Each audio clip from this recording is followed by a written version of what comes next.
எனது அருமை தமிழக மக்களை அனைவருக்கும் எனது காலை வணக்கத்தை உரித்தாக்கி கொள்கிறேன்.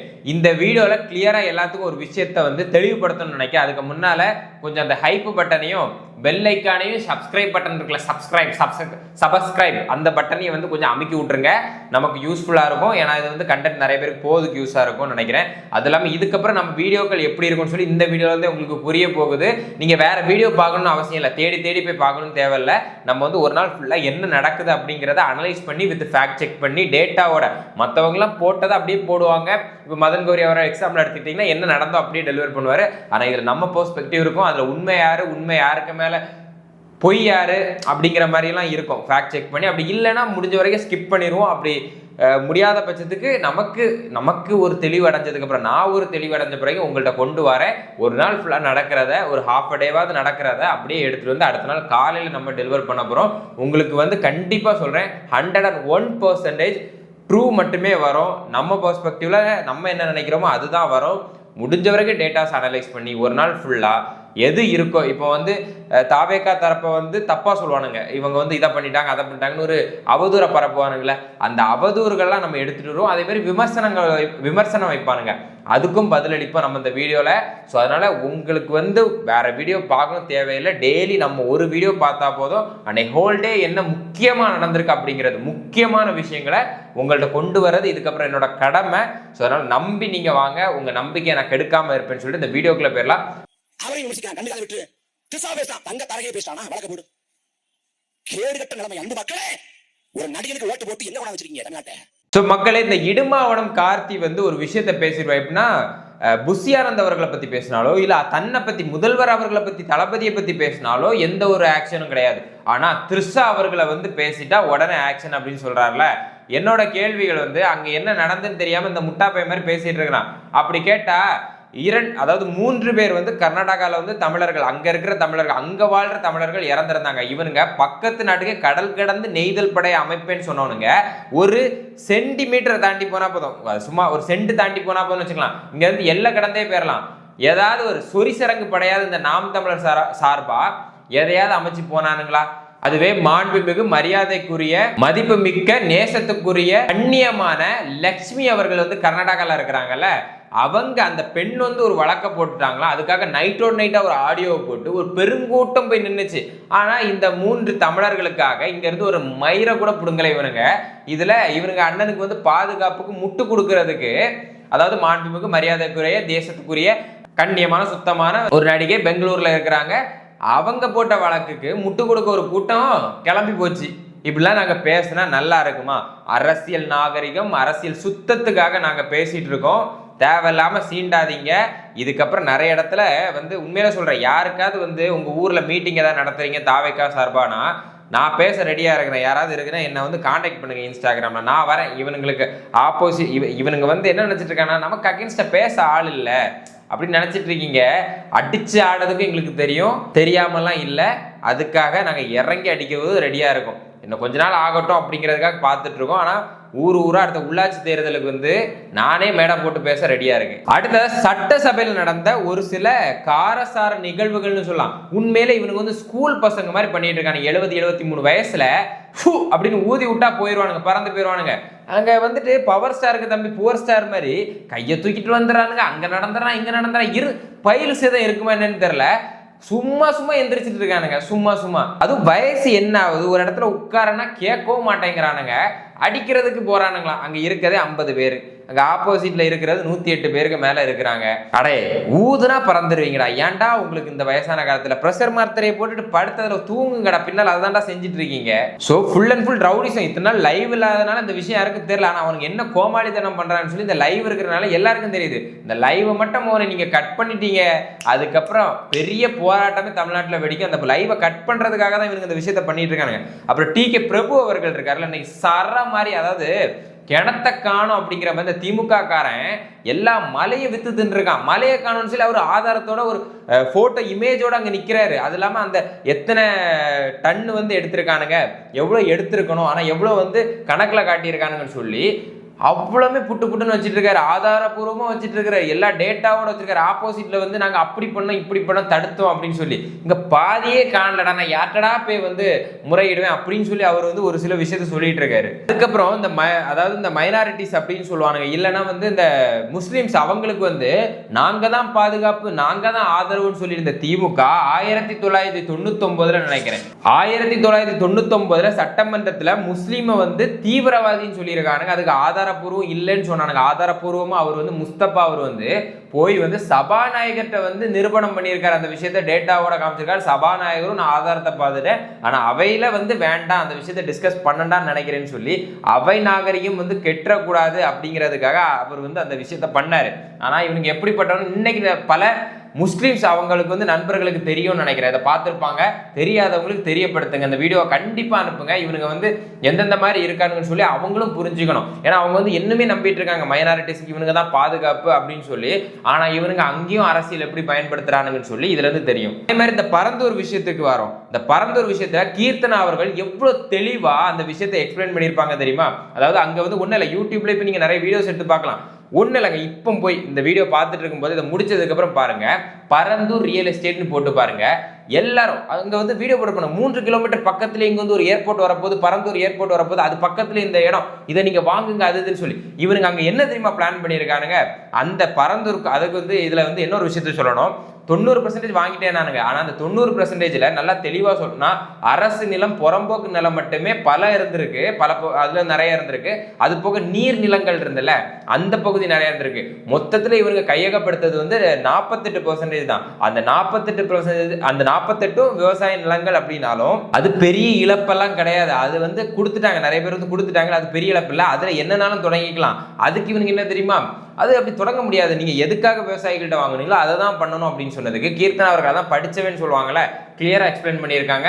சட்டத்துல இப்படியும் ஒரு விஷயம் இருக்கு, அதை வந்து அரசு தேவைக்கு ஏற்ற மாதிரி பொது பணிகளுக்கு பயன்படுத்திக்கலாம் அப்படின்னு சொல்லி. இன்னொன்று, இந்த தொழில் சார்ந்த விஷயத்துல எதுக்கு அரசியல் பண்றாங்கன்னு தெரியல. அது நாட்டோட முன்னேற்றம், மக்களோட முன்னேற்றம், இளைஞர்களோட வாழ்வாதாரம், அதுல அரசியல் பண்ணாதீங்க. அதுல ஒத்துமையா நீ அந்த கட்சி இந்த கட்சின்னு பார்க்காம இளைஞர்களோட இதை பாருங்க, அவங்க வளரதை பாருங்கன்னு சொல்லி ஒரு விஷயத்த சொல்லியிருக்காங்க. அதுவும் நல்ல விஷயம். உண்மையில சொல்றேன், எனக்கு ரொம்ப பிடிச்சிருந்து இன்னைக்கு வந்து கீர்த்தனா அவர்கள் வந்து பேசின விஷயமோ, டி.கே. பிரபு அவர்கள் எடுத்து வச்ச அந்த விஷயங்களும், எதிர்கட்சியில ஒரு சில விஷயங்கள் நல்ல விஷயங்கள் இருக்கு. ஆனா வந்து அது இவனுங்க பண்ண அந்த கூத்துனால அந்த சர்க்கஸ் கோமாளி வேலையை பார்த்த உடனே எனக்கு அதை பத்தி பேசுறதுக்கு விருப்பம் இல்லை. இதுல எதிர்கட்சியில இந்த சௌமியா அன்புமணி அவர்களை வந்து ஒரு சில விஷயத்துல நம்ம சொல்லலாம். அந்த பாமக சார்பா இருந்து பேசுறவங்க ஒரு 2 பேர் தான் இருக்காங்க, அவங்கள வச்சு நம்ம சொல்லலாம். அவங்கெல்லாம் கொஞ்சம் நல்லா தான் பேசுறாங்க, அவங்களோட பாயிண்ட்ஸ் எல்லாம் கொஞ்சம் வேலிடா இருக்கும், அதை நம்ம எடுத்துக்கலாம், தப்பு ஒன்றும் கிடையாது. ஸோ இந்த ரியல் எஸ்டேட், இந்த பெரிய ரியல் எஸ்டேட்டே பண்ணியிருக்கானுங்க. அந்த இடத்த என்ன சொல்றேன்னா, இந்த 48% இருக்குல்ல, இதையும் இவனுங்க தான் வாங்கி போட்டு ஒரு கள்ள ரேட்டு போட்டு கவர்மெண்ட்டுக்கே வித்துருக்காங்க. அதாவது அவங்களே வாங்கி அவங்களே வித்துருக்காங்க. அதை போக சுத்தி வாங்கின இடம்லாம் பினாமி சொத்தும் இவனுங்க டைரக்டாகவும், இதுல அதிமுகவும் ஒரு பங்கு இருக்கு. இடத்த வாங்கி போட்டிருக்கானுங்க பல வருஷமா வந்து இது கூடும் அப்படின்னு சொல்லி. இதை வந்து நீங்க ப்ரூவும் பண்ண முடியாது. எப்படி தெரியுமா, இது வந்து மோசடி, நில மோசடின்னு ப்ரூவ் பண்ண முடியாது. இதை வந்து ஊழல் லிஸ்ட்லயும் கொண்டு வர முடியாது. இதெல்லாம் சொல்ல விஞ்ஞான ஊழல்னு சொல்லுவாங்க. விஞ்ஞான ரீதியா வந்து ஊழல் பண்றது திமுக காரன் இதுல உண்மையில சிறந்தவன். எதுல மூளை யூஸ் பண்றாங்க, ஒருத்தனா தெருமோகோலை வந்து விட்டுட்டு இருக்கான். ஆனா இவனுக்கு எவ்வளவு அழகா விஞ்ஞான மூளை ஊழல் பார்த்தீங்களா? ஸோ வாங்கி போட்டிருக்கேன், நான் வாங்கி போடுறேன் அதில் என்னன்னு சொல்லி இவனுக்கு ஆல்ரெடி தெரியும், இவங்களுக்கு வரப்போகுதுன்னு தெரியும். இவங்களுக்கு தான் ஃபர்ஸ்ட் ஸ்கீம் தெரியும், உடனே அங்கே வாங்கி போட்டுறது. அதுவும் டபுள் ரேட்டு போட்டு ட்ரிபிள் ரேட்டு போட்டு 1000 ரூபாய்க்கு அங்கே இருக்குன்னா இவனுக்கு வந்து பல லட்சம் ஆகியிருக்கானுங்க.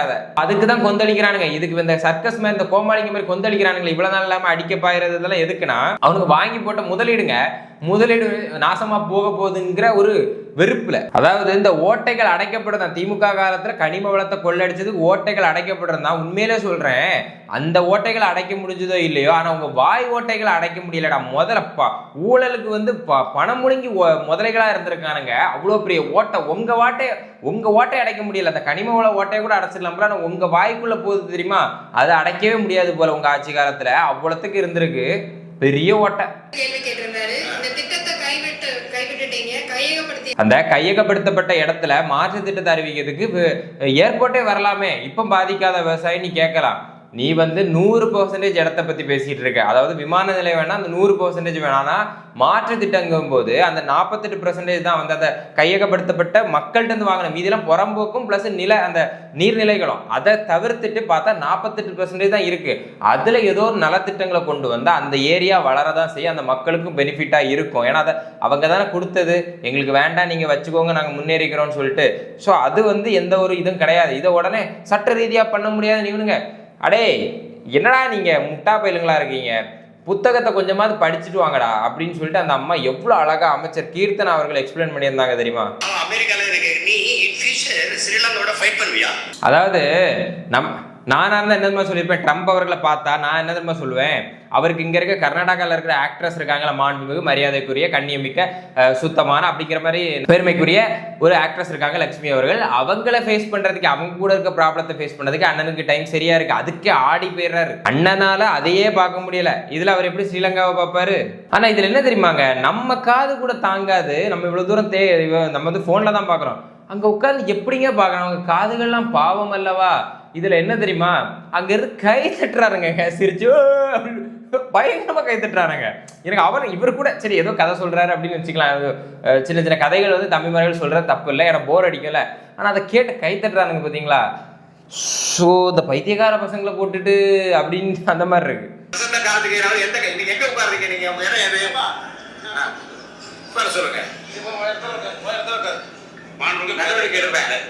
இந்த ஸ்கூல்ல கடைசி பெஞ்சில் இருந்துட்டு முன்னால ஓடி வருவானுங்க, பார்த்துருப்பீங்கல்ல.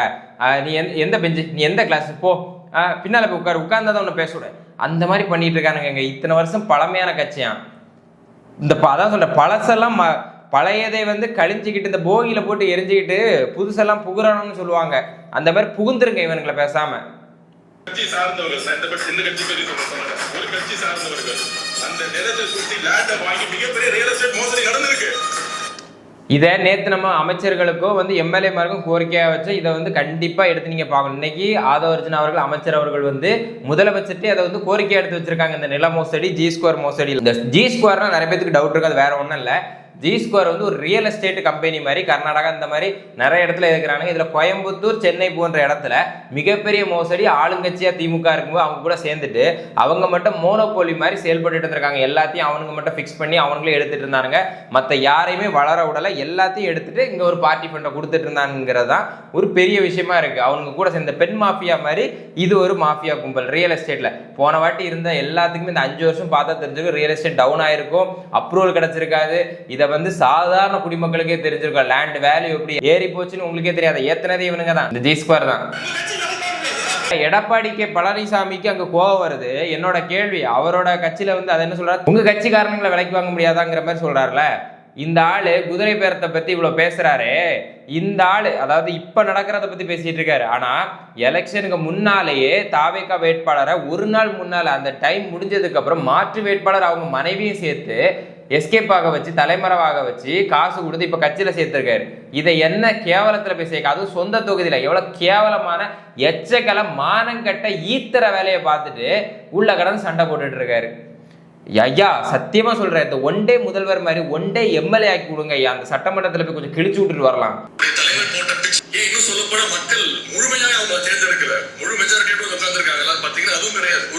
இந்தாலே ஒரு பெரிய விபத்து தான். இவனுங்களே வந்து கூட்டணி கட்சிகளோட ஆதரவுல தான் வந்து இன்னைக்கு வந்து எதிர்கட்சியாவே இருக்கிறானுங்க. அதெல்லாம் தாண்டி எனக்கு ஒரு கேள்வி, என்ன கூட ஒரு பல லட்சம் பேருக்கு தெரியும், அதுவும் என்னோட சொந்த இதனால எல்லாருக்குமே தெரியும்னு வச்சுப்போம். உன்னை உங்க அப்பனாலே உங்க தாத்தனாலே அடையாளம் காட்டப்படலைன்னா உன்னை யாருக்கா தெரியுமா? அப்படி நீ என்ன சாதனை பண்ணிருக்க சொல்லு. பேசுறானுங்க பேச்சு. இது கொச்சின்ல நடந்தது. இதனால 14 நாள் வந்து அந்த ஏர்போர்ட் வந்து பூட்டி கிடக்கப்பட்டது.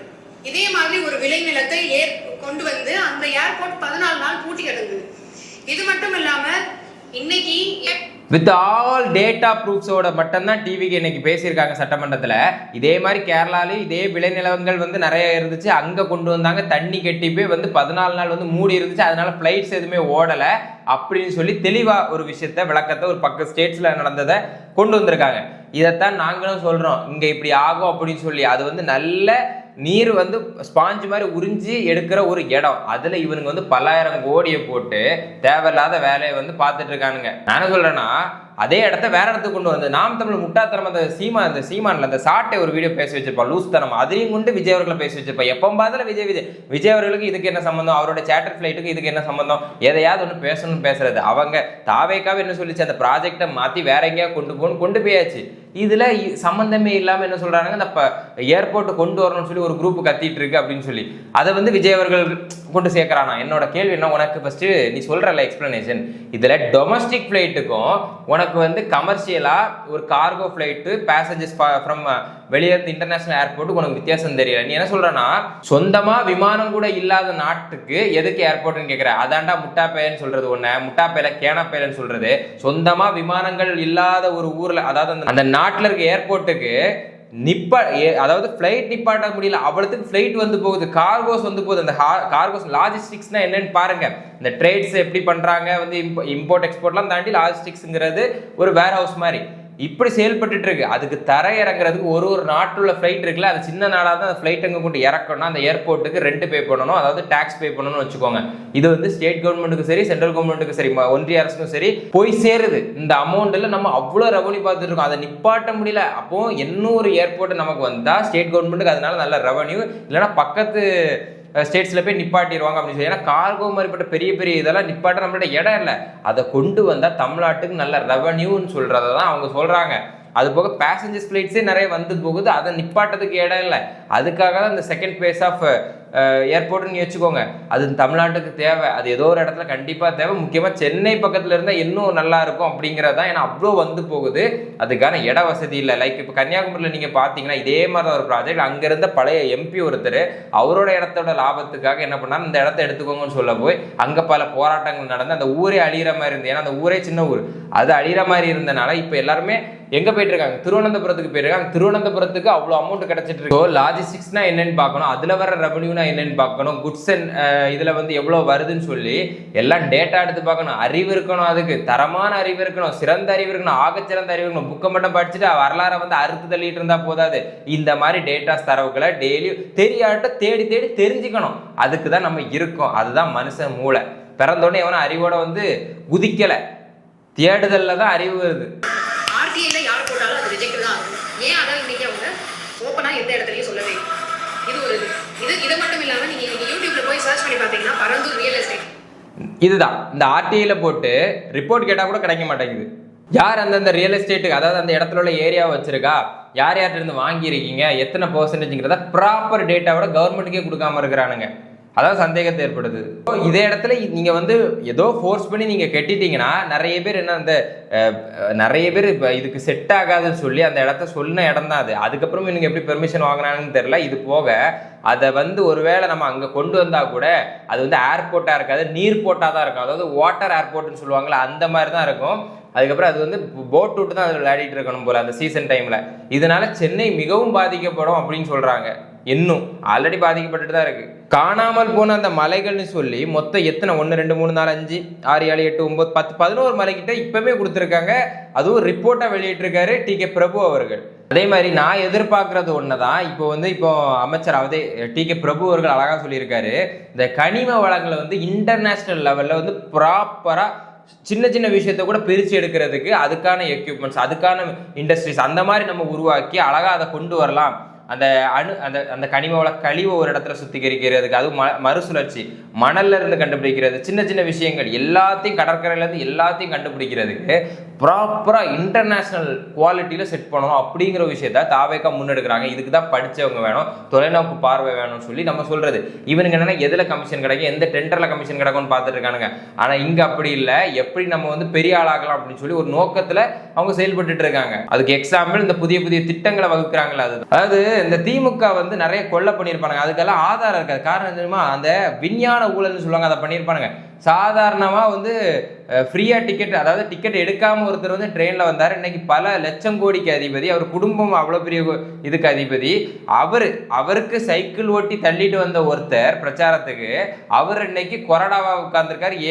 அந்த வேலுமணி அவர்கள் தான் சைக்கிள்ல வந்தவர். இன்னைக்கு பல கோடிக்கு அவர் அதிபதி. திமுக இருக்கிற எல்லாமே பல கோடிக்கு அதிபதி. எப்படி ஹவ் இஸ் இட் பாசிபிள்? ஒரு சைக்கிள் தள்ளிட்டு வந்தவரால எப்படி? அதே மாதிரி இதுல இன்னொரு விஷயம், இந்த ஆந்திராவுக்கு போச்சுன்னு சொல்றாங்களா, எம்ஓஇ அப்படின்னு சொல்லி நிறைய பேர் தேடி பார்த்தா தெரியும். என்ன அப்படின்னா, ஒரு நிறுவனத்துக்கு கூட நம்ம ஒரு விஷயத்த ஒரு அசைன்மெண்ட் மாதிரி கொடுக்குறோம், இல்லை அவங்க கூட டைப் பண்றோம்னா அதுக்கு நிறைய சர்டிஃபிகேட்ஸ் இருப்பாங்க.